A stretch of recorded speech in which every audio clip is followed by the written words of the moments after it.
নোয়াখালীর চাটখিলে পুকুরে পানি সেচের মোটরের বিদ্যুতের তারে স্পৃষ্ট হয়ে মা ও ছেলের মর্মান্তিক মৃত্যু হয়েছে। শুক্রবার দুপুর 1:15টার দিকে চাটখিলে পৌরসভার ৯ নম্বর ওয়ার্ডের ছয়ানীটোপকা গ্রামের মনসুরে মেম্বারের বাড়িতে এ দুর্ঘটনা ঘটে।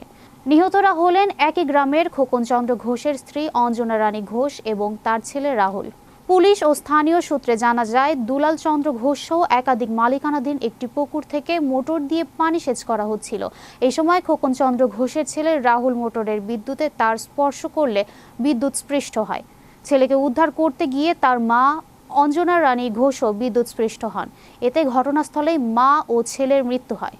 এ ঘটনায় এলাকায় শোকের ছায়া নেমে এসেছে। চাটখিল থানার ভারপ্রাপ্ত কর্মকর্তা আব্দুল মুন্নাফ বলেন, খবর পেয়ে পুলিশ ঘটনাস্থলে পরিদর্শন করেছেন। নিহতদের পরিবারের সদস্যদের সঙ্গে কথা বলে আইনগত ব্যবস্থা গ্রহণ করা হবে।